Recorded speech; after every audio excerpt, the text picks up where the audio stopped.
Hello class and welcome to this Mega Man X walkthrough right here on Video Games 101 by way of Let's Play with Brigands. I'm your instructor, Professor Brigands, and Mega Man X answers the question, how do you release more than one Mega Man game in the same calendar year? Actually, 1 month removed from Mega Man 6.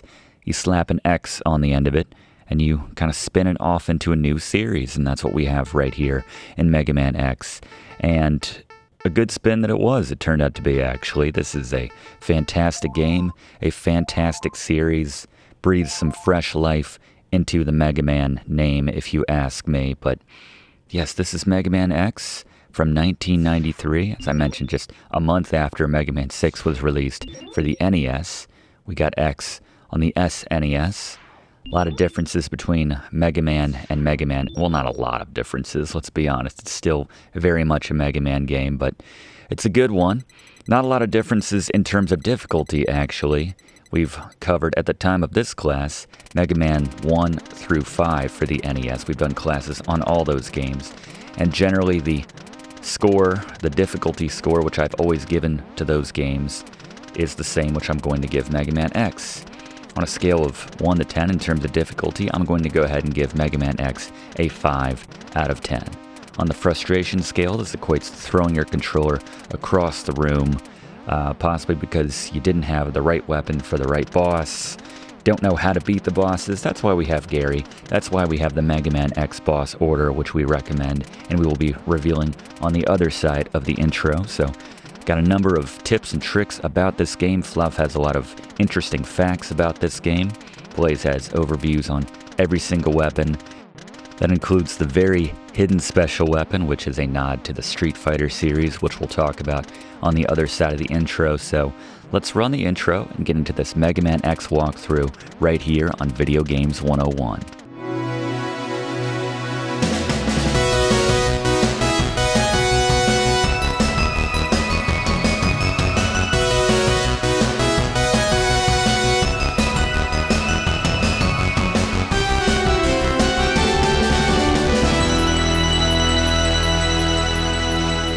Alright, as we kick off this Mega Man X walkthrough, let's first take a look at the controls. Well, first, let me mention that if you go into the options menu right here from the title screen, you can actually go down and change the controls to be whatever you like. We're going to stick with the recommended default settings right here as we take a look at the controls for Mega Man X. Y to shoot, jump with B, you can dash when you have the upgrade with A.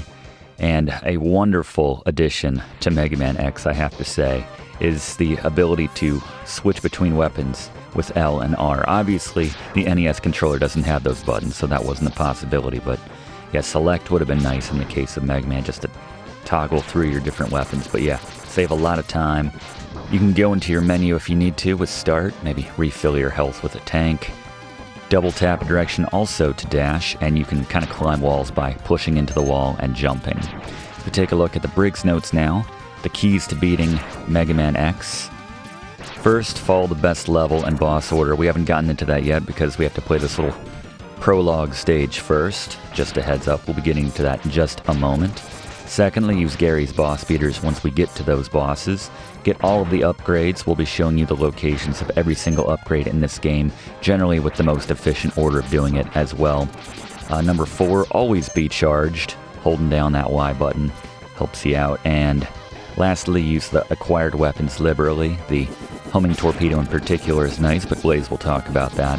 Now let's bring in Fluff for some overview, some context as to what's going on in the story of Mega Man X. Mega Man X was developed as a spin-off series to the original popular action platforming series Mega Man. The game and series are set 100 years after the original series and tells the story of X, the final creation of Dr. Light. An archaeologist named Dr. Kane discovers the ruins of a robotics research facility once operated by Dr. Light, and with it, the titular X. Duplicating X, Dr. Kane creates replicate androids, or reploids, robots that can learn, grow, and feel just like humans. These reploids are mass-produced, but their capacity for free will means that some of these robots resort to criminal activity. These evil maverick robots begin to organize and rise up. So under the guidance of Dr. Kane, An elite military police organization called the Maverick Hunters is formed to put down these bad actor Maverick robots. The Mavericks are led by Sigma, a former Maverick Hunter robot which Dr. Kane once believed to be the finest of the Reploids, who defected after being exposed to a virus. Feeling responsible considering these robots were replicated from his design, X joins the Maverick Hunters to stop the Maverick threat to humanity. Thank you, Fluff. Yeah, not the most original plot, but you have to remember back in '93 it was a little less unoriginal, so I can appreciate that. The whole robots uprising, becoming more sentient and deciding that, they don't like their lot in life, so let's rebel. Got to take out a few of these little cars before we can move on here. You can easily jump over them. After you take out the driver, you can actually ride on them, for what it's worth, but not that exciting, quite honestly.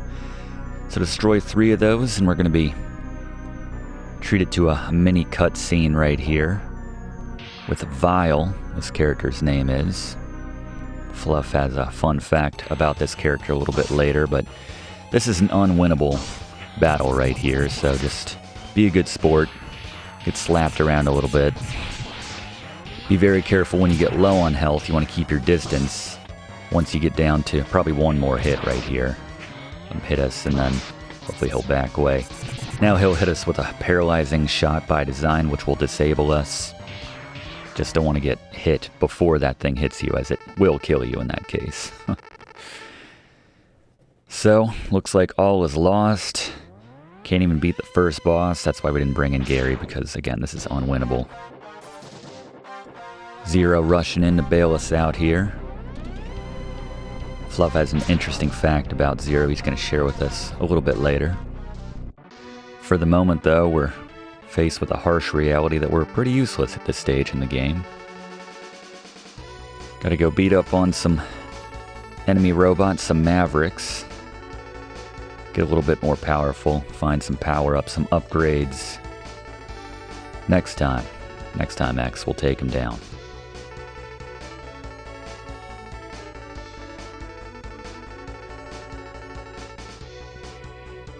We were designed with these abilities, but we don't have them for some reason. We need to go find them. Ooh, as powerful as Zero. Some character we've never heard of. That's exciting.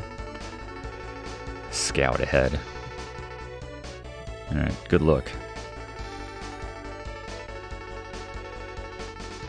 Yeah, meet up with you when you're less useless, essentially. I know we can do it too. We have a good class laid out for you today.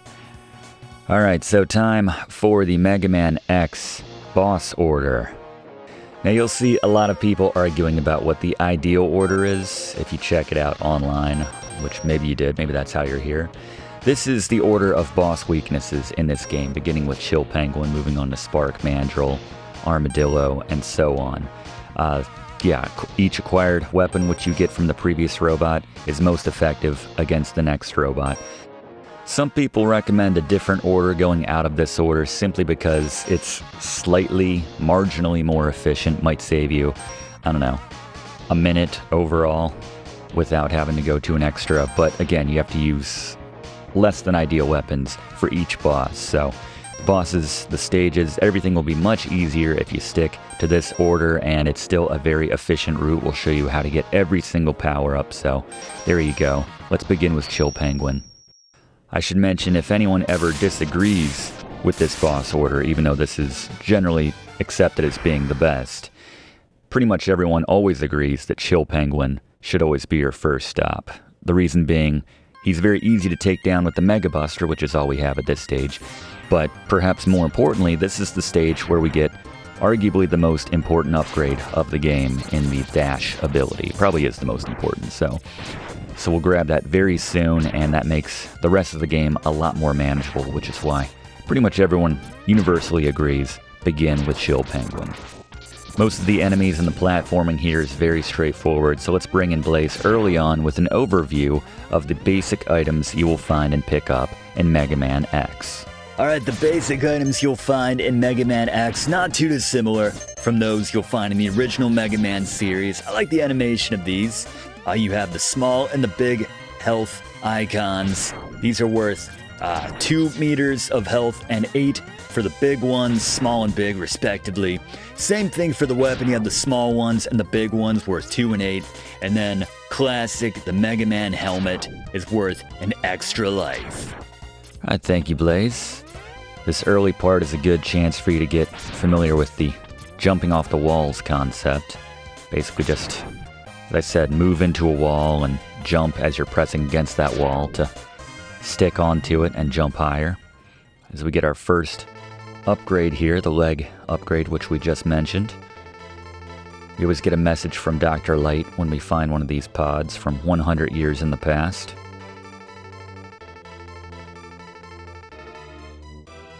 Yeah, well, it doesn't. That's not how the world works. So we're going to need the equivalent of 100 leg days all rolled into one. One upgrade right here. Makes this game a lot of fun. It's sort of like when they introduced the slide move in Mega Man 3 in that original series. It just kind of opened the game up.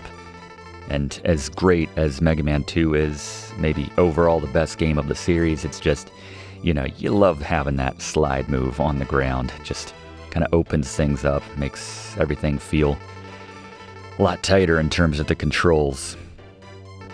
So we're using this if you have the default controls with the A button on the SNES controller.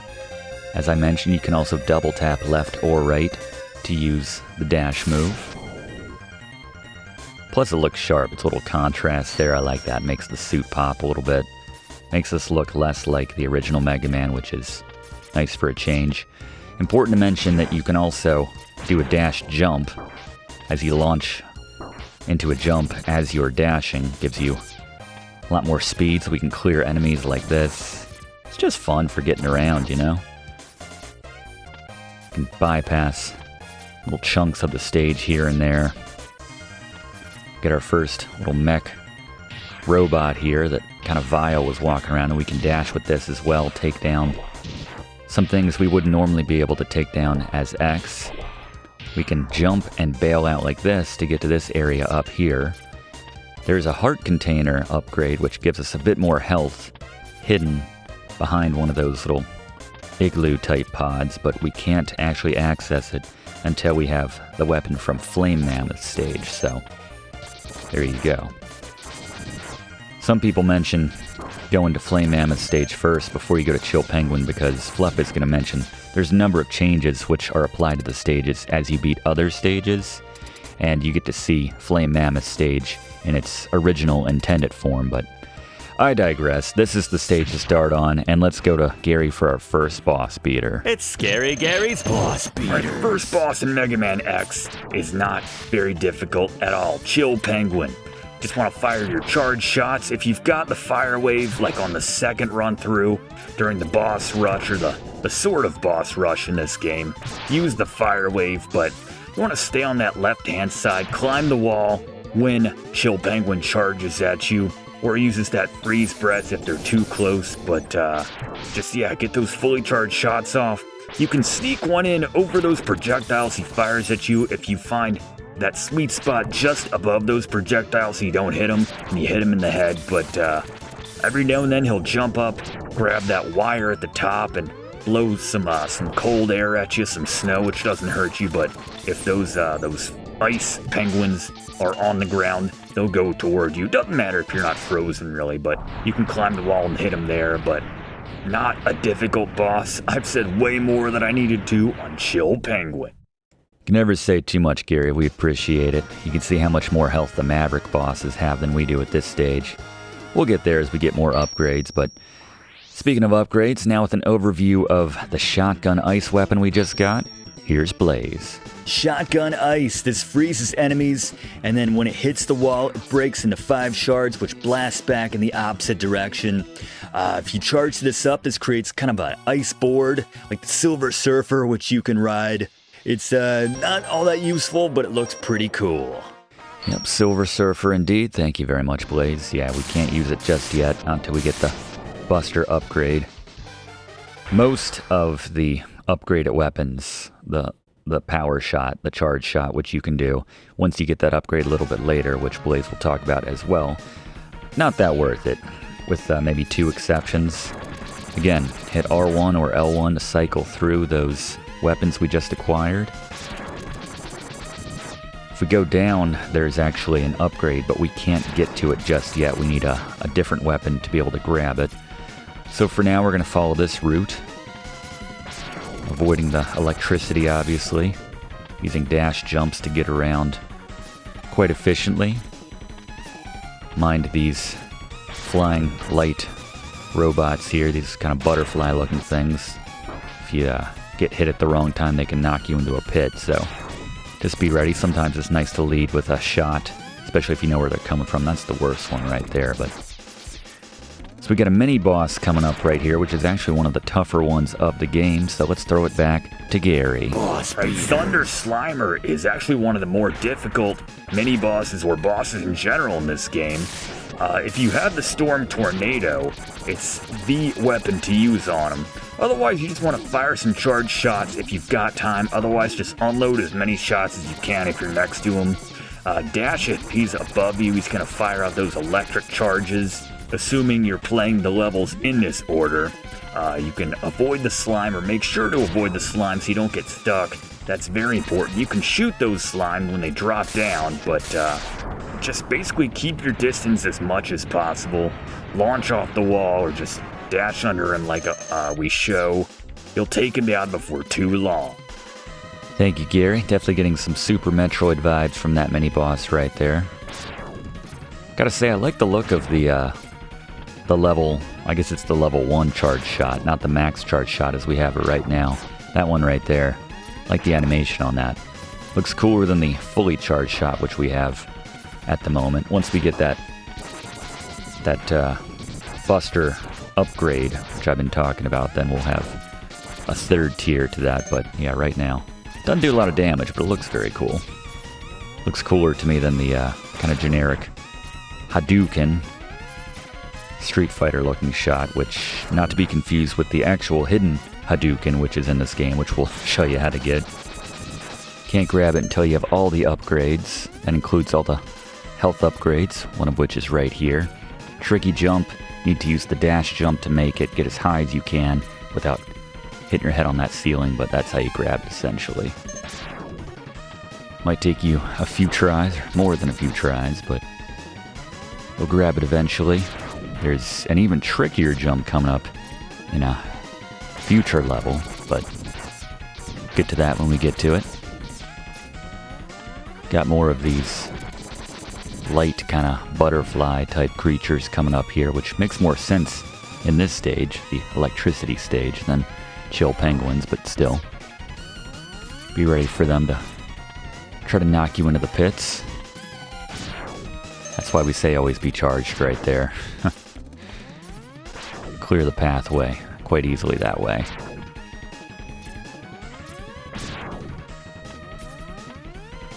Alright, on to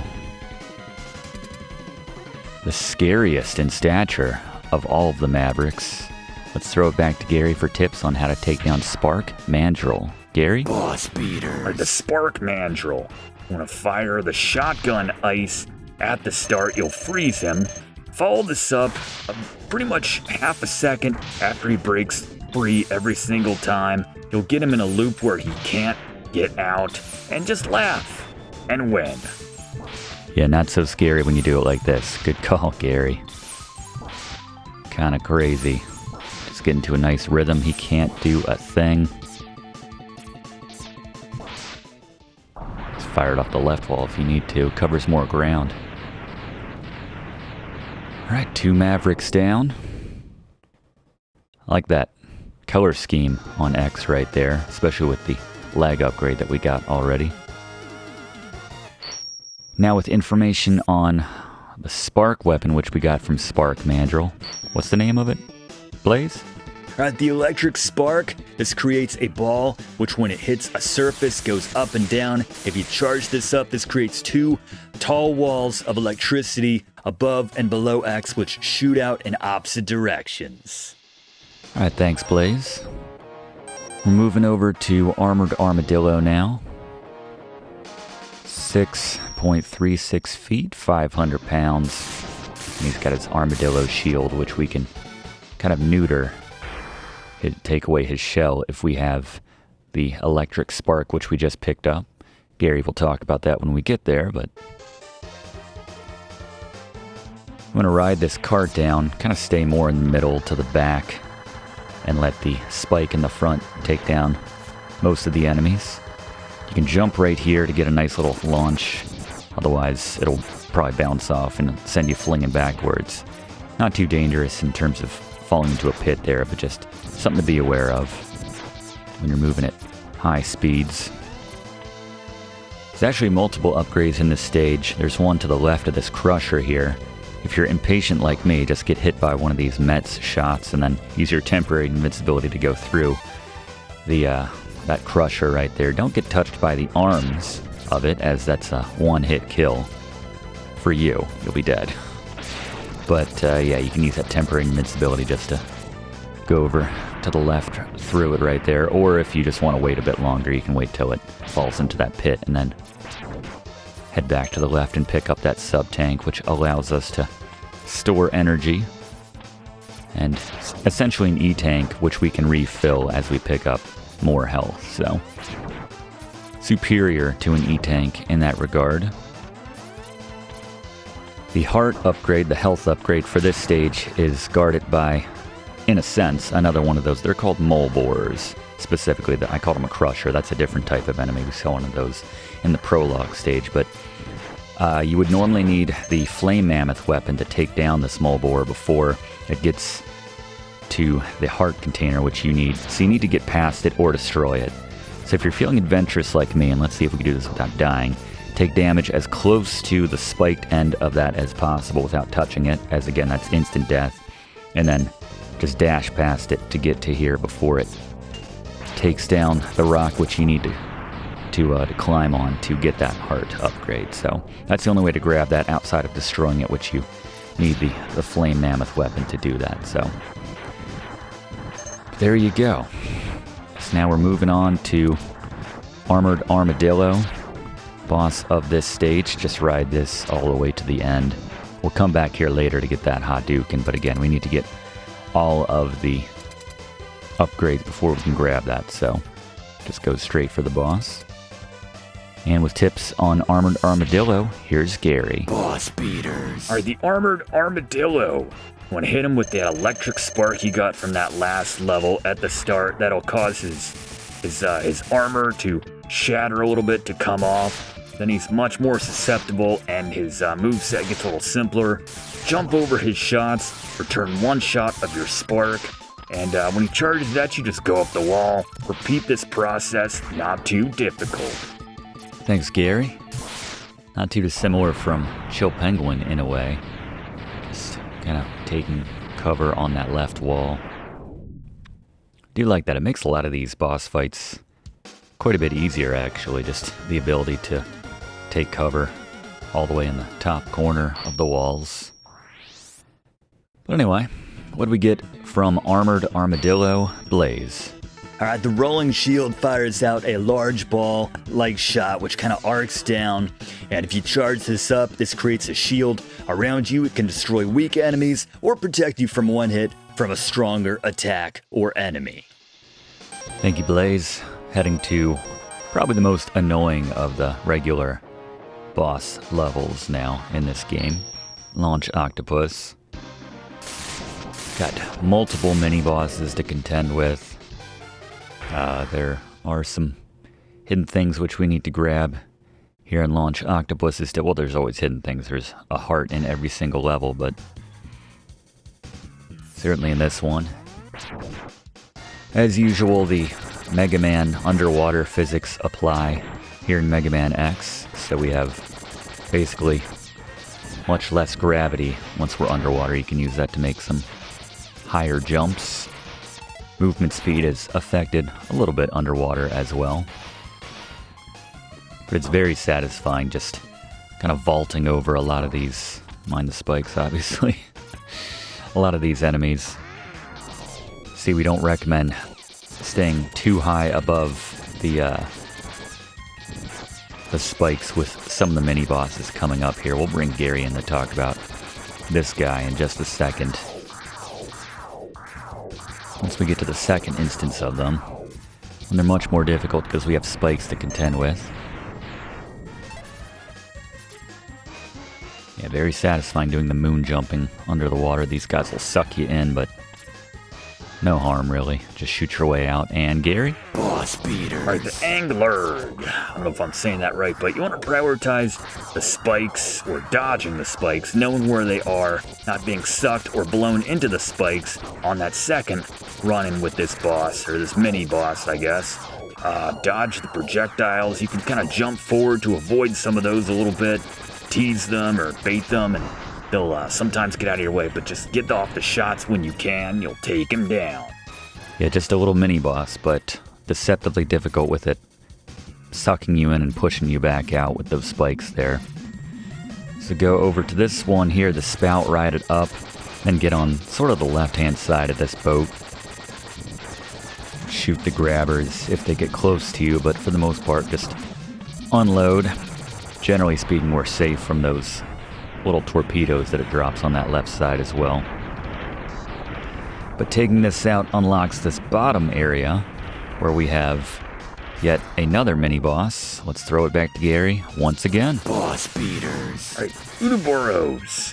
You want to make sure you don't go above that spike sight line. You don't want to be riding this boss around, shooting him in the back of the head, though that does work if you're riding on his back and shooting him in the head. You don't want to fall down and then fall into some spikes because you didn't know where they were. So I just stay on the ground and just kind of chase his tail back and forth. Just keep firing, you'll take him down. Thanks, Gary. Yeah, like you said, you can get on the back of its back, around its neck, and get some shots in without worrying about lining anything up or jumping. But then again, you get a little bit too high and you don't exactly know what is beneath you at that point. You can always launch hard left because you know there's no spikes on the leftmost side. Just that wall right there, but still not too difficult. And then once they're down, let's jump over to the right here. Grab another heart upgrade, or health upgrade right there. Very satisfying with the low gravity. The moon jumps with the dash jump on top of that.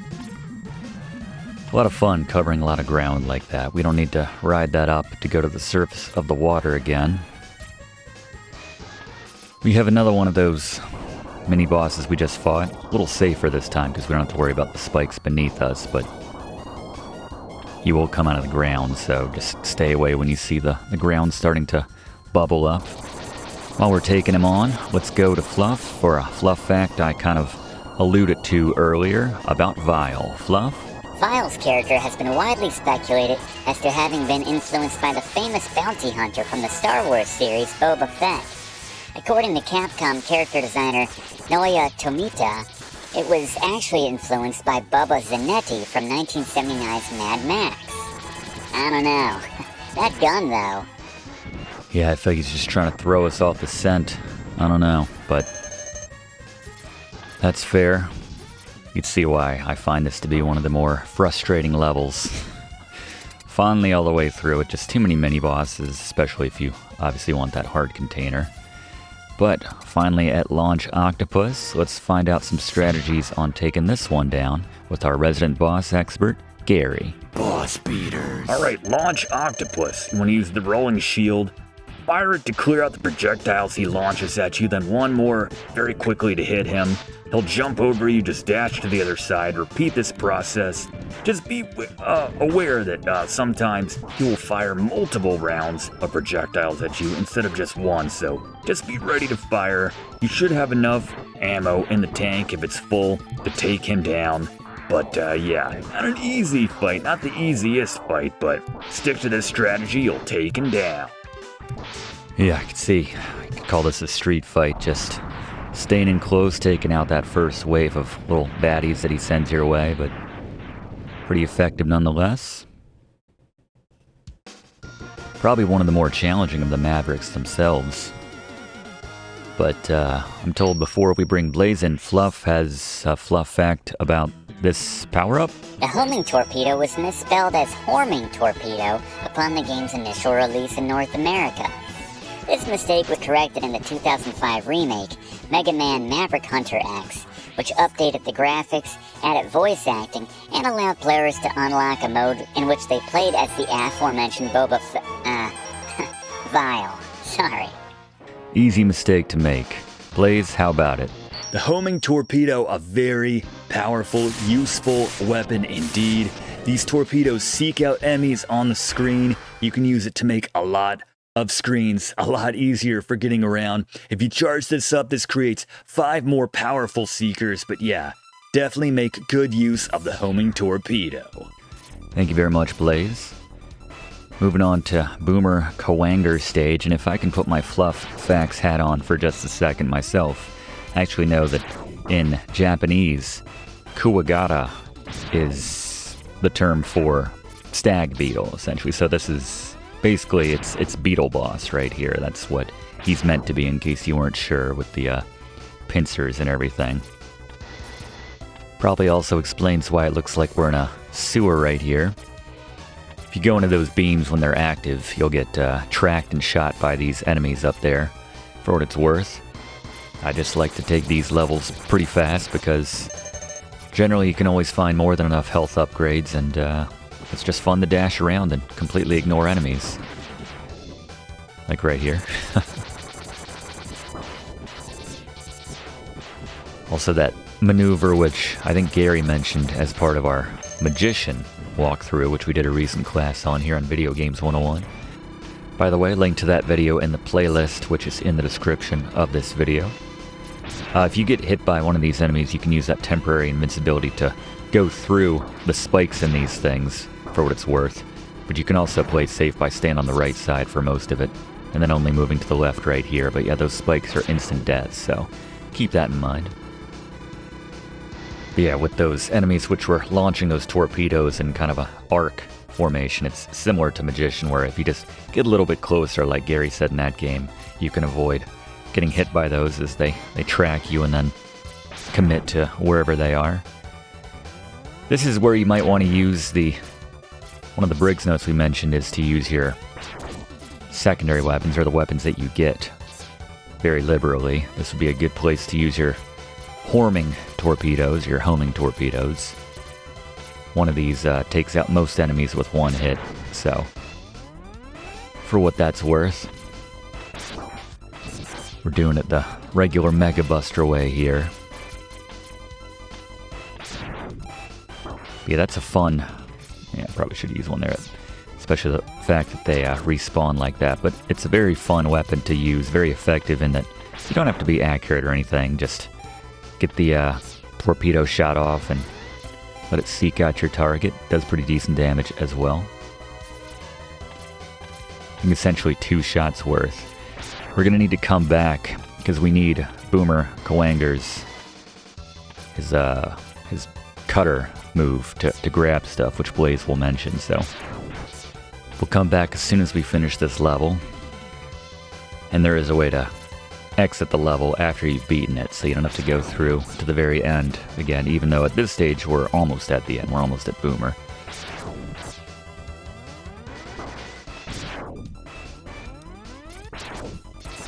Another area where torpedoes are very handy. Or another move which we'll be getting a bit later, which, again, I'll wait till we get there, but the Stink Chameleon weapon in particular. But here we are at Boomer, and I know for a fact we're going to be using that torpedo we just got from Launch Octopus. The question is how. So let's bring in once again our resident boss expert, Gary, for tips on Boomer Kuwanger. Boss beaters. Alright, Boomer Kuwanger. Keep your distance. He's very simple though. Just fire those homing torpedo shots off the wall. When he gets too close, transition, do the dash jump to the opposite wall. Just repeat this process. He'll go down very quickly. Very little skill involved when you're using the homing torpedo. Just fire and forget. Always like those weapons that you can just fire knowing they're going to make contact, and you could just prioritize dodging, like Gary mentioned. Gotta say the explosion animations for the Mavericks, much more satisfying than they were in the original Mega Man series, on balance. Like the the silhouette in the background with the explosions. It's a nice touch. Well done, Capcom, 30 plus years later. Blaze? Alright, the Boomerang Cutter can be used to collect items like on this very stage as we're about to revisit. It also arcs up if you're on the ground for an attack, or it goes down if you fire it in the air. If you charge this up, this creates 4 bigger boomerangs, which kind of fly erratically around the screen. So as I mentioned, we're returning to the Boomer Kuwanger stage. Get that cutter out, and there you go. Just like Blaze mentioned, you can grab that for you, then go into your menu, select Exit, Escape. It's a special weapon we have for stages we've already completed. And before we head to the next stage, let's check back in at Spark Mandrill stage one more time, speed this up. We're going to be going down this time. Like I mentioned before, we need a special weapon for this. Jump and use the cutter so it'll arc down and grab the second of those sub-tanks. Now we're ready to move on to Sting Chameleon. Maybe the lightest of all the Mavericks. Less than 200 pounds. They always intro them like it's Spark Mandrill's entrance, you know, with the electricity coming in from all sides, but this is that requisite forest stage. Always have one of these in a Mega Man game for the most part. Woodman, Gutsman. There's more, just don't make me think of them offhand. As soon as we clear this guy, we're gonna do a dashing jump off of the cliff here.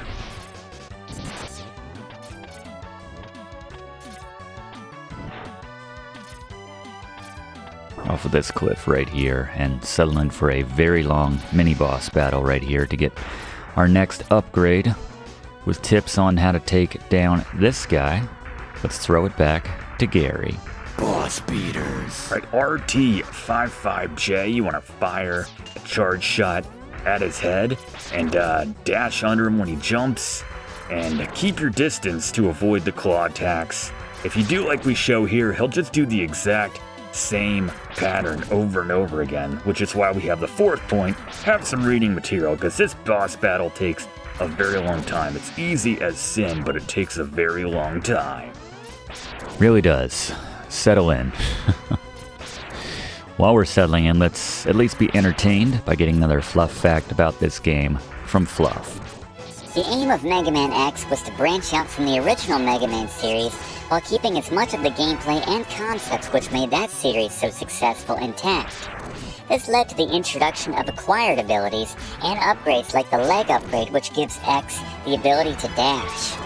Lead artist Keiji Inafune, who created the character animation of the original Mega Man, was brought in to create the look for the main characters in X. Keiji first created the character of Zero, whom he initially intended to be the game's playable protagonist. While he succeeded in his goal of departing from the look of Mega Man in Zero, he became worried that the change would be too extreme for fans of Mega Man to get behind. So he ended up creating X, whose look was much more in line with the original Mega Man character, and Zero was subsequently relegated to a supporting role. Another major departure was the dropping of the Man from the enemy robot titles. Efforts were made to bring a lot more diversity in the designs of the enemy robots as well, with them ranging wildly in height and weight, as well as pairing each of the robots' themes with a distinct animal. This made Mavericks like Spark Mandrill, for example, at 10 feet and 600 pounds, a very imposing opponent. He certainly is, thank you, Fluff, and the way he lights up in the dark, too. Kinda spooked me as a kid, not gonna lie. Alright, pop in here. This is a very important one. As Dr. Light mentioned, this will cut damage you take in half, making the game 50% easier from here on out, right? Except for pits and spikes, and a lot of other things actually, but still. Handy. Just a nice passive one. You don't have to do anything special to make it happen, but once you have it, slide down here, take out the bottom 2, those stones, and do a super jump, and then jump off the other wall right here to get the heart upgrade for this stage. Nothing over on the left. Just the wall looks a little deceptive, like it might be something else, but... So now that we have our shield, or 50% less damage is being taken now with that upgrade, essentially I feel even more empowered, as should you, to just launch your way through a lot of the enemies in this game without worrying about it. I'm the woodpeckers, but this is one of those sections where if you just dash jump through, you don't have to worry about too many of the enemies. Might as well grab it. Not sure where we are on our life count, but can usually get through one of these games without losing a life. And we got the mech robot here to provide a little more cover. Once it starts flashing, that's when you know it's about to go.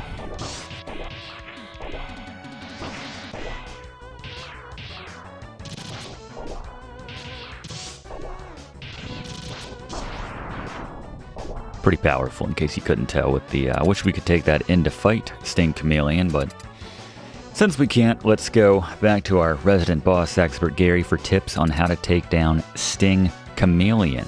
Gary, what do you got for us? Boss beaters. Right, the Sting Chameleon.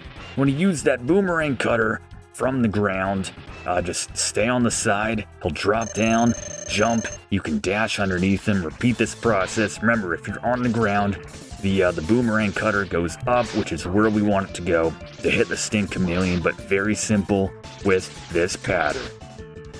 Good luck. Yeah, just stay on the ground. Working pretty well. Even when it goes off the screen, that cutter's still coming back to you. Extremely easy, especially when you're taking 50% the damage that you used to.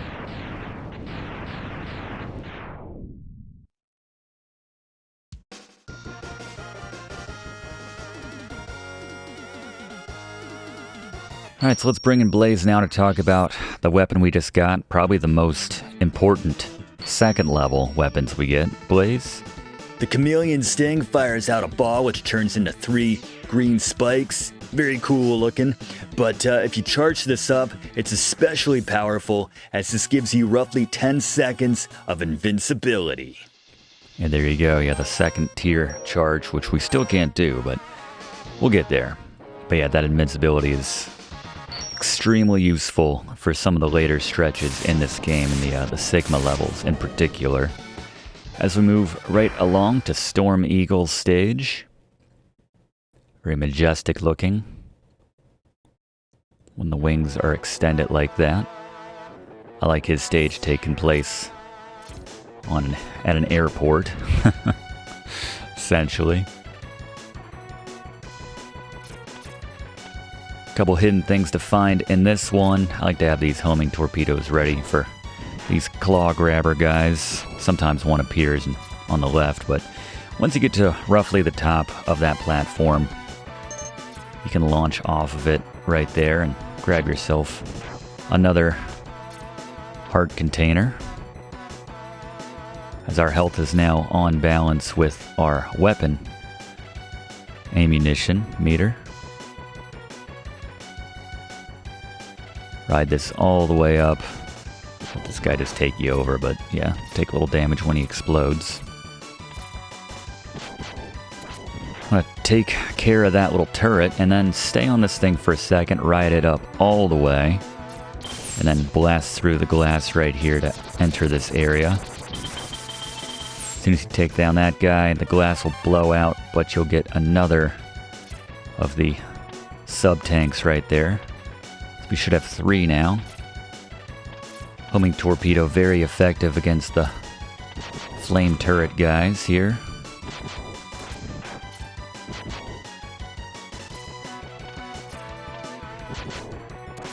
And we have another upgrade. If we drop in a little gap over on the right side, we can shoot this thing, but it's just an extra life, I believe. So if you want that, go ahead. We're going to drop down here and launch off to the right and shoot this to access another upgrade pod right here. And and this will be a helmet upgrade. It's not even sure why they put this in the game. It just, you know, the dash upgrade for the legs, that was smart. That was useful. The 50% damage, yeah, that's good too, but yeah, this doesn't have a whole lot of use, save for accessing one particular special item area. Maybe twice in this game, I'm not sure, but... And we need to make a very tricky jump to do it too, but you can see it works on certain blocks, like this right here, but... Anyway, as we continue on to Storm Eagle, let's bring in Fluff for another Fluff fact about Mega Man X. Not surprisingly, the working title for Mega Man X was Super Mega Man, or Super Rockman in Japan. It's probably for the best that they made that change. The SNES already featured roughly 200 games, which began with Super. By the way, I mentioned this in our class on the original Mega Man, link in the playlist in the description by the way, but Rockman's Japanese name stems from the rock, paper, scissors concept of robots' strength and weaknesses, a concept which carried over to Mega Man X. Thank you, Fluff. Yeah, I can confirm there are an obscene number of games which bear Super in the title, kind of like 64 when we got to the 64, but much, much worse. But yeah, I like the entrance to getting to Storm Eagle, actually, as this elevator takes us up on top of this mission. I'm not sure blowing up the roof was necessary, but anyway, tips on how to take him down, Gary. Bospider. Right, Storm Eagle, very simple, just avoid the edges, he'll try to blow you off, but yeah, just jump, use that Chameleon Sting, repeat the process, he'll go down very quickly. Yeah, not difficult in the least. He's no airman. Probably one of the more difficult robots from the, well, Mega Man 2. I said more difficult, not super difficult, but yeah, but this guy is especially easy. And his move isn't all that impressive, won't be using it too much moving forward, save for the next boss, obviously, but nonetheless, let's get an overview of what we can do with it with Blaze. Alright, the Storm Tornado fires a horizontal tornado across the screen. If you charge this creates a larger vertical tornado up and down around X. Alright, thank you very much, Blaze. Kind of like that they keep it a secret, that level 2 move for each of the Maverick moves which we pick up. Moving on to the final Maverick now, we have stages to revisit, but we'll wait until we get the final upgrades from Flame Mammoth here. Again, for the Hadouken move, which we'll cover as soon as we finish this level right here, we need all the upgrades before we can actually get it, so that's why it's necessary to come here first, but we have a couple other little pit stops to make before we move on to the Sigma stages after Flame Mammoth stage. So probably the trickiest jump in the entire game is about to come up here, and we need the helmet upgrade to actually be able to access the upgrade which we're going to get by getting up there. So to get there, you need to get to the very edge of this platform right here. It looks like it's not possible. It takes a few tries. There it is. You can see right there. You can barely grab on. It's even harder if you take down that first one and you don't make the jump, so you might want to finish the level and then come back if you knock that out, because you'll have less surface to cling to at that point. But if you do happen to make it up here, you'll get this upgrade, which let's bring in Blaze to talk about it right now, actually. Alright, the Supercharge power-up gives you the ability to charge your Mega Buster up to level 3 for a very powerful shot like Zero has. It also allows you to supercharge every single other weapon which you pick up, which I've been talking about. Essentially, that's that second tier which you can only do once you have the Supercharge upgrade. Yeah, that level 3 looks really cool. Looks like something out of Super Metroid again, actually. Not really worth it, in my experience, charging it up that much. It takes a little bit too long. Doesn't do that much damage. We can grab this heart piece now, which we can only access after taking down Chill Penguin, as that freezes the ice over. Fluff's going to mention a few of the changes which happen between the stages little bit later, but yeah, we wouldn't be able to get that otherwise. We're meant to head to the right here to complete the stage, but before we do that, we're going to head over to the left here, where we can grab the final sub-tank upgrade. Just launch to the left off of here with your dash jump and break through this wall. And there's the last one. So now we're maxed out on those. We have one last heart upgrade to get. We have all the body upgrades. We have the helmet, the legs, and the body, as well as the charger. So now the last thing we need to get, I believe, is in the Chill Penguin stage, which we cannot get until we get Flame Mammoth's weapon, too. I mentioned that in that stage to burn through one of those little buildings on top of the other building. That's where the final heart upgrade, the health upgrade, is kept. Kind of a reference to the end of Mega Man 2 right there with the drops of blood. Or maybe that's meant to be lava coming through the pipes. Regardless. Nothing too difficult with all the upgrades we have at this stage in the game. This might even be a 4 out of 10, now I'm thinking about it. Like, this feels a little bit easier than a regular Mega Man game. It's a lot of fun to play, though. If you haven't played this one in a while, I know some of our class like to pick these games up and play them along with the classes, which always recommend, obviously. Definitely recommend it with this one. The handling is extremely good, but, sorry, Gary? Bospider. Flame Mammoth, you can use the cutter shots to clip his trunk. That's kind of fun, but other than that, just keep your distance for more time to react to his shots. Use the fire the storm tornado at him. If you get close enough, you can actually get 2 hits in per use, but again, that kind of goes in the face of the keeping the distance, so if you want to live a little more dangerously, get up close and personal, use that storm tornado, but that's the basic strategy. Thank you, Gary. Looks awfully silly. Actually kind of sad without his trunk, but it's just fun to do.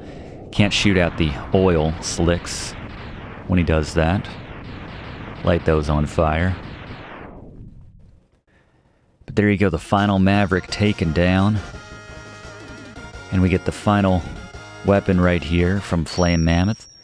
Let's throw it back to Blaze, find out what we got from Flame Mammoth. Blaze? Alright, the Fire Wave creates a constant flamethrower. If you charge this up, it kind of fires little layers of napalm on the ground which flare up in front of Mega Man, or X. Yeah, another one which is not that worth it, not too practical outside of we need it to access, obviously, that final heart container.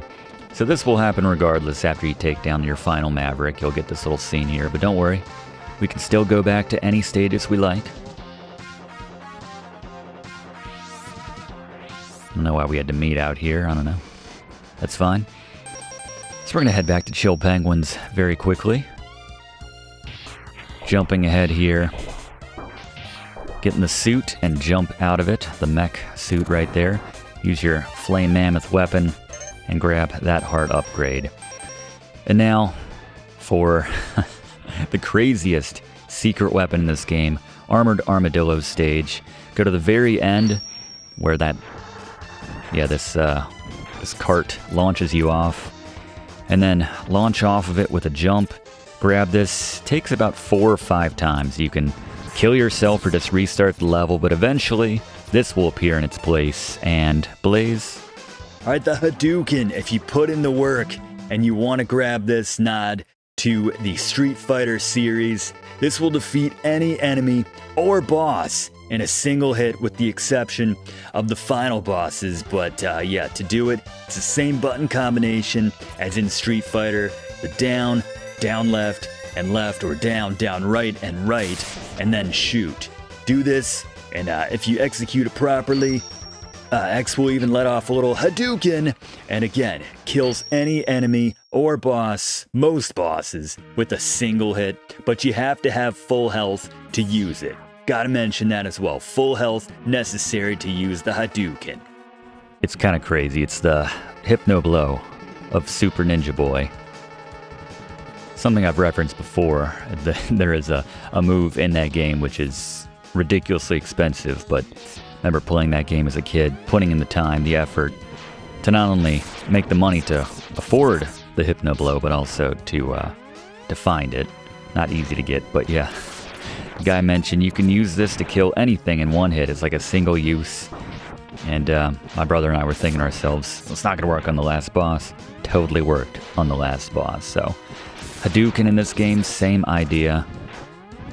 I think we'll try using it on a couple of the Mavericks, which we've already beaten, since you've already seen us take those down with the conventional recommended Gary tactics. Should be fun to revisit some of them and take them down with a single shot, but you do need full health to use it, so make sure you have that before you try to use one. Won't work. You can fill your tank, obviously, with your sub-tanks to get back topped off, but should be fun. So the hidden secrets are done at this point. When it comes to upgrades and everything like that, we've got everything. Got full health. Got all the sub-tanks, all the moves.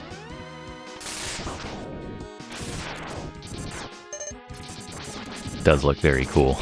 That maxed out supercharged weapon, just the base weapon right there. There's no boss rush per se, like we normally expect from Mega Man games, basically the games which coined the phrase or introduced that thing. We run into our old nemesis. I guess he's our old nemesis. We only saw him that one time, but I think we got it now, man. We got the Hadouken. All right. Zero doesn't know that we got the Hadouken. He wasn't around for that part, but yeah, just follow through here. We'll have another instance. So we hear some sort of battle sounds coming from this room here. See what's going on. Gonna come over here and oh no. Roles have been reversed. I guess it's our turn to help out Zero this time. Actually, we can't. This is another design loss, unfortunately. I'm telling you, we know that we can't defeat him. It's literally impossible. So once again, same thing. Let him beat the crap out of you. Even use the Hadouken at the start just to confirm that it doesn't work on this guy.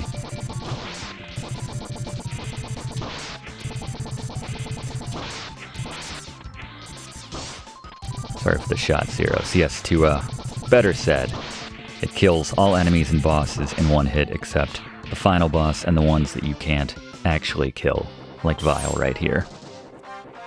I think Zero just wants to show off, basically. Just wants us to remind us that he's superior to us in every way. Or he was until he sacrificed himself to do whatever this is, some Vulcan nerve pinch or something. Alright. Vile without the suit. Worthless gesture.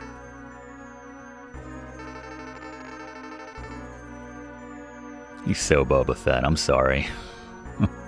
I know what Fluff told us that they told us, and we get our health back. Thanks to Zero, unaccountably. It really doesn't matter. Gotta love the cocky boss energy right here. We're the ones who should be cocky, though, because we've got Gary, so let's bring him in for tips on how to take down Vile. Bospider. Alright, Vile, time for some revenge. Use those homing torpedoes, and just focus on dodging his attacks. Keep the distance whenever possible. Jump or use a jump dash when he's coming at you to stay on the opposite side of the screen and just avoid his projectiles. When you have that homing torpedo, you don't need to worry so much about landing shots. That does it for you. Focus on avoiding damage. You'll take him down.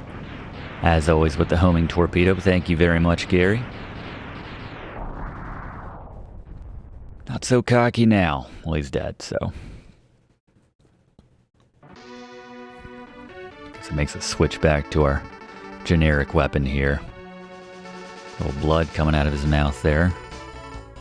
Auto repair systems can't handle it. Can't we just maybe share one of our many sub-tanks that we have topped off right now? I think we can.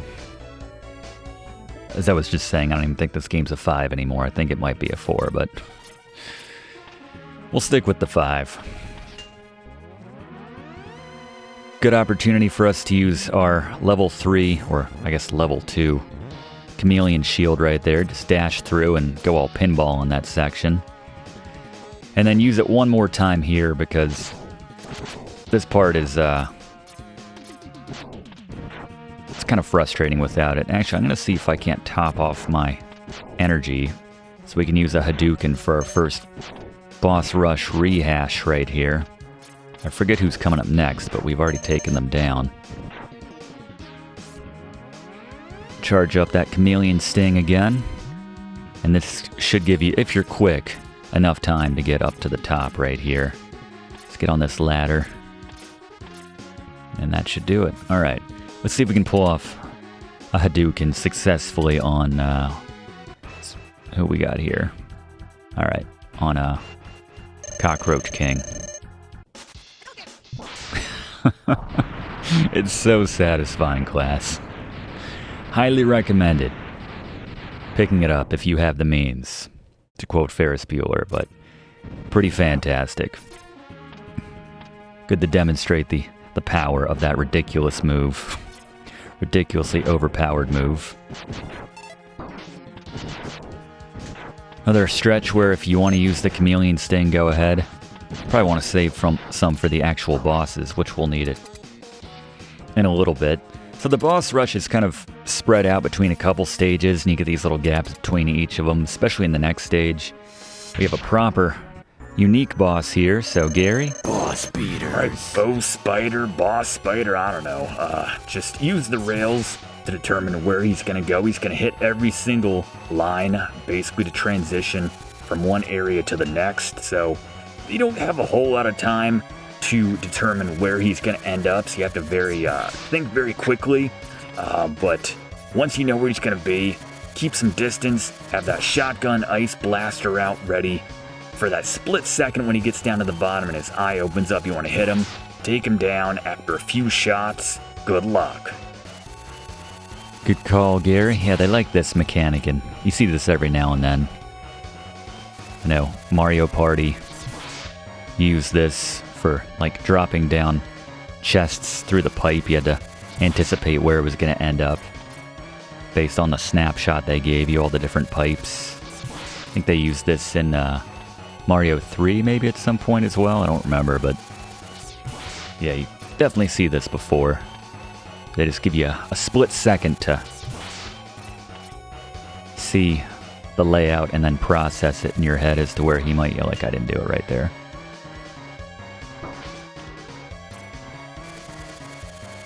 There we go. I like the design though, something a little bit different. But yeah, they kind of spread out the boss rush of all those rehash robots over the next couple stages. I guess the third Sigma stage in particular, it's just one after another with tiny little enemy areas in between. Now just hit it again. Again, if you need to go back to any of those other stages, you still have the option. But no reason to, for our purposes. I think we just have 2 more of the boss rush rehash enemies, Mavericks, in this stage here. There's the topped off homing missile one. And they're generous too, unlike in the original Mega Man series for the most part, between the Wily levels or the Cossack or whoever you were going up against, the Proto Man levels. Always someone pretending to be the final boss. Or the villain behind everything. Yeah, they normally wouldn't give you back here. We use the Flame Mammoth weapon, as we didn't get to use as the first go around here on Chill Penguin. No incentive to use the upgraded version of that, but just basically get in his face. Keep flaming him. The only time he can become invincible too is when he kind of throws his head back like that, and that's how you know he's about to charge. For what that's worth. Any other move, this flame will disrupt him and take him down, but Get that one last little HP. Yeah, they would never top off your weapons between stages in those games, whereas here they do, which is nice. It's generous. Anyway, as we're getting to the next rehash, let's go back to Fluff for another Fluff fact about Mega Man X. There are a number of effects created in certain levels after you complete certain other levels. For instance, beating Chill Penguin stage causes the lava to freeze over in Flame Mammoth stage, which is actually necessary to grab a heart container upgrade in the lava. Defeating Launch Octopus floods a segment of Sting Chameleon stage so you can grab another heart container, and defeating Storm Eagle will cut the power in Spark Mandrill stage, which, among other effects, takes away Thunder Slimer's ability to fire bolts of electricity at the ground. I think that's a cool little thing that they added in right there. By the way, good place to use your Chameleon Shield if you like. Yeah, I like that. Get to see the effects by taking out other bosses. Obviously, we can tell who we're dealing with here. Storm Eagle again. So majestic looking, and yet so weak. Basically all he does for the most part, just tries to blow you off the stage. I think that would do some damage at least, and you would have to maybe jump over it or something, dash jump. Although I suppose that wouldn't be fair if you hadn't gone and gotten the dash ability yet. Just kind of bolt through him there to take him down. Very satisfying. Despite the ease. Alright, that was... Sometimes you don't always land that, or land the button combination for that dash jump, and it's not fun. It shows.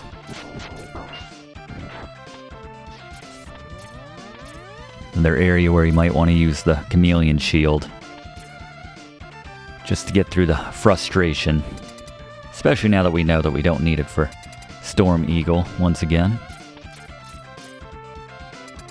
And we got another unique boss here, so let's throw it back to Gary. Boss beaters. Alright, Rangda Bangda. You got the blue/red eyes, those will come at you, and the green/red eyes will fire at you, which means the red eyes, it could do either one. It could fire at you as it's coming at you, but basically you want to use the Chameleon Sting on the eyes, and then when it gets narrow, stay on the wall, and just use that Horming Torpedo. But again, the luxury of the Horming Torpedo is you can focus on not falling into spikes, not getting hit, while the torpedo does the damage for you. So there you go.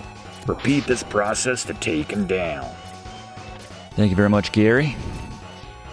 I like that they make you use the wall grabbing ability here. I would think you've mastered it by now, but just in case you haven't.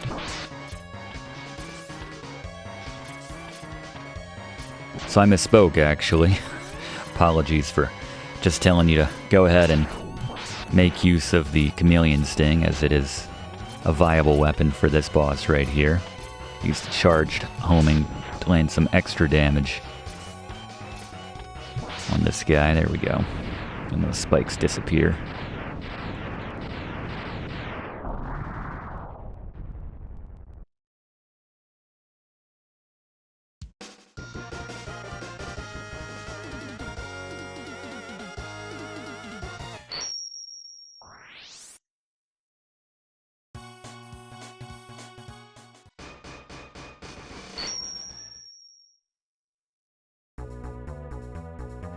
Alright, time for the closest thing we have to a boss rush in this game, as we'll take on the 5 remaining Mavericks, which we haven't fought yet, for the second time, right here on this stage. Again, they were very generous, topped us off on all of our weapons in between stages there. Let's get rid of that shield once again. Oops, that is not the weapon I meant to pull out. Not trying to use the Hadouken necessarily, but he is really committed to this rolling thing. There we go. Alright, neutered. Now can we get the Hadouken off? Didn't get the timing right there. There we go. Another bolt true. Love it. So satisfying. So cheap and yet so satisfying. But then again, if you put in the work, it's not fun just going through that stage again and again and again. Or just might recommend it just launching yourself off the cliff and getting the respawn point, which is pretty close to that. You see just tiny little airlock section between there to get to the next of the bosses here. Once again, Cutter, very effective. Let's see if we can... He likes to stay above us here, so we might not be able to get the... We might have to use the Cutter here, actually. And now he comes down to the ground. That's fine. Cutter, I'm always tempted to jump because I forget how high that Cutter goes, but you really don't need to. And plus, if you jump, it's going to arc down anyway. Almost as effective as the Hadouken. Almost. If you're quick enough, again, you can get it off before he gets any spikes coming in from the ceiling.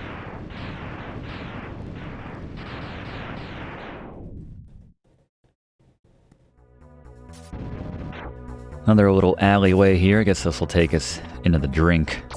Oh, maybe not. We started going down. I figured it was time for launch Octopus. This would be Spark Mandrill again. Another boss where you don't need any sneaky tricks aside from the sneaky trick of the shotgun ice. Which feels like it really should just be ice shotgun, but no, shotgun ice. Quite insistent on that for some reason. Maybe that had something to do with Nintendo's censorship policy about weaponry and things like that, though. That being said, they did kind of ease that up in the mid-90s. This was 93, tail end of 93, but at least for the Japanese release.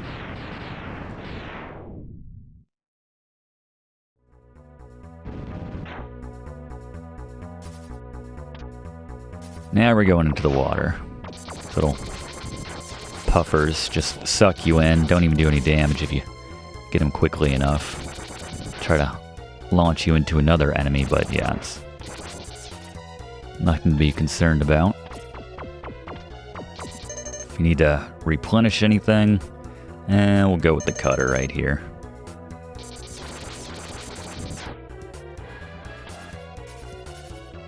See if we can get the Hadouken off with launch Octopus as well. And cut his tentacles off first with the Cutter. I love his whole smack talk right there, his gesture. There we go. Alright, neutered, but at the expense of our Hadouken, obviously.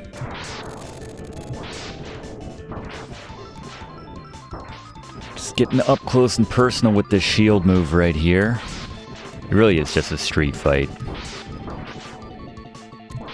Speaking of Hadouken. And we're tapped here. Let's just throw some Horming Torpedoes at him. There we go.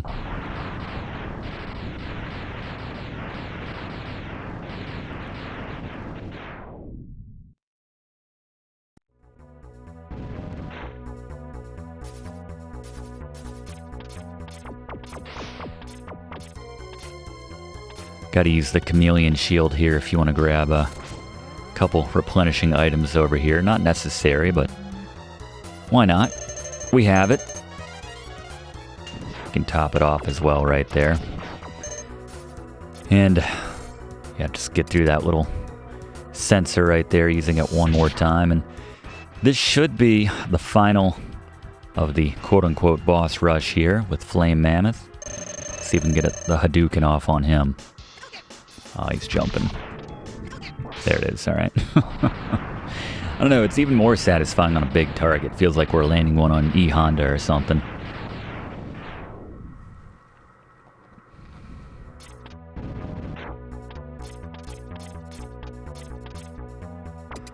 Alright, that mini boss rush followed up by fresh boss, Gary. Boss beaters. Hey, D-Rex. Use the Boomerang Cutter on the ground, remember, because it goes up or if you're jumping and you're right in his face, you can use that in that sense, but for the most part, stay on the ground when you fire that. Whenever you're in between the two halves of the head, you want to dash through, don't get chomped on by D-Rex. You want to time your wall climbs to avoid those big shots. You can also dash underneath of it, as we show. You don't want to get trapped between the top and the bottom halves right there. Again, so much lift on the cutter right there. It's going to be enough to take him down. You dash underneath, there you go. Can get the second one in, but just any shots to take him down. There we go. Haven't had to use any of our tanks yet. See how long that lasts. And we're coming up on the final stretch here, the final bosses. Let's throw it back to Fluff one last time for one final Fluff fact about Mega Man X. Fluff? Here's one I probably should have told you earlier, Professor, but if you shoot while you dash, this does twice the damage as your normal shot. Now you tell me. Now I probably should have known that one. It's all good. Sorry, Professor. Better late than never, right? Yeah, as long as we get it in. Thank you very much, Fluff. Just be quick here, and you don't even have to worry about putting on the chameleon shield or anything. Just scaling this tower here, Ninja Warrior style. We finally reached the final trio. Little trio gauntlet of bosses right here. Just Sigma and his pup in various forms.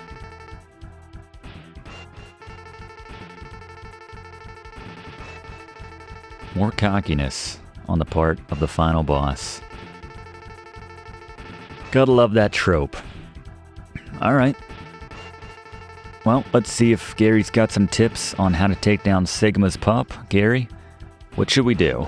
Boss beaters. Alright, Sigma's pup. Want to stay at the top left unless the boss is climbing high enough to hit you, at which point you want to drop down. Or if they're using their arcing fire attack very close to the wall and it's coming up, then you might want to dash, jump off the wall in that case too. But basically, shotgun ice is the move. Yeah, use the fact that it bounces off the wall and splits to get some shots in on the boss this way, but not difficult if you focus to the pattern that we show here. Good call, Gary. And that the arc of the flame move that the pup was using right there reminds me of another Capcom game, Jackie Chan's Action Kung Fu. The dragons, very late in the game, would fire out stars at you, which would be in that kind of pattern. But I digress. Once again, it's time for Sigma, the penultimate boss, actually. Gary, tips on Sigma? Boss beaters. Right, Sigma, not too dissimilar from the last fight, because we're going to hug that wall once again. He's going to jump left and right and left and right. Must have gone to the same obedience school. Yeah, basically, that's the whole thing. He's never going to use that lightsaber that he's got or anything like. As cool as it looks, he's not going to use it if you stick to this strategy. Get those electric spark shots up as he's going up or down as you're dropping or you're going up and down. Just line those up with him. Not too difficult, you'll take him down. Got his little lightsaber. Look at that. Boba Fett reference and a lightsaber reference. Come on. Clearly fans of the Star Wars galaxy. Which I'm not surprised by, but I don't know why. Something about his look and his movement, just like the fluid up and down that he's rocking there. It reminds me of one of the challengers from Punch-Out for some reason. Or Super Punch-Out, I should say. Not sure why. Anyway, he's down. Good luck, Gary. One final form to contend with, though. Arguably the most difficult of the three. Well, certainly of the three. There he goes. Combining with his pup. Mech, kinda, I don't know. How do we kill it, Gary? Boss beaters. Right, the final form of the final boss. Climb up kind of that left wall like we show right here to squeeze in. Get on that left hand or paw, whatever it is. I see claws there. And just use that rolling shield. Fire him at the head right there in the middle. And then jump off to the right and then come back quickly. When you see that lightning starting to fire, so you get off the platform just for that split second when it's not safe. Use that time to get your shots in.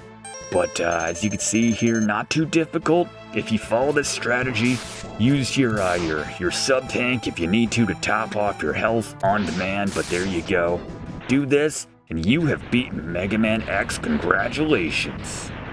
Thank you very much, Gary. Excellent work today with all the bosses. Great work from all the TAs today. I'm a Reploid. It's definitely got the don't you know who I am kind of energy.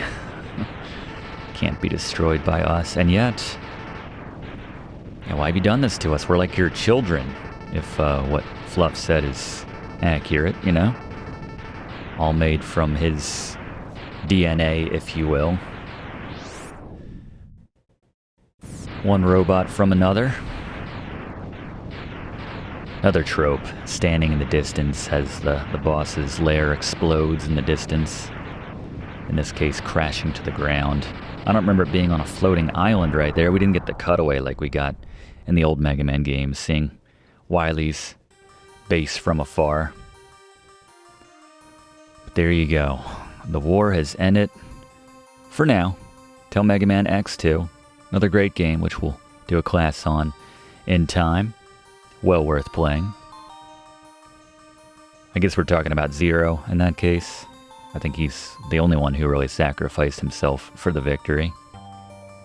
The destruction he helped cause. It's not really his fault. I mean, you know, why he chose to fight when he could have just sat around or joined up with the Mavericks and taken over the world.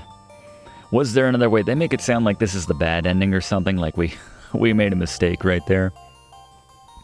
Standing on the cliff with that trope which we just talked about, the answers seem to escape him. He only knows that he'll fight the Mavericks again, because Capcom loves money. Anyway, that's our time for this week. If you haven't already done so, please consider subscribing to enroll in this class. We do one of these classes every single week. Man, they are waxing poetic here. How long will his pain last? Maybe only the X-Buster on his hand knows for sure. Is that causing the pain? Maybe if you aim it at the wrong thing, but yes, do one of these classes every single week. We'd love to have you enrolled. Click that like button as well if you don't mind. It really does help us out to make future classes for you. And leave a comment. How do you feel that this game maybe stacks up to some of the better NES Mega Man titles? How do you feel about the series in general? Are you like me and thinking that it's pretty much the shot in the arm that the Mega Man name needed at this point in time, and adding some new elements to the series, which proved pretty effective? Saw this a lot in the 90s too, crediting the enemies in the game as if they were part of the cast or something like that. Saw that in the Donkey Kong Country series, obviously. But anyway, again, that's our time this week. We'll see you next week in the same spot for next week's class right here on Video Games 101.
Got a stinger here, though, before the days of Marvel.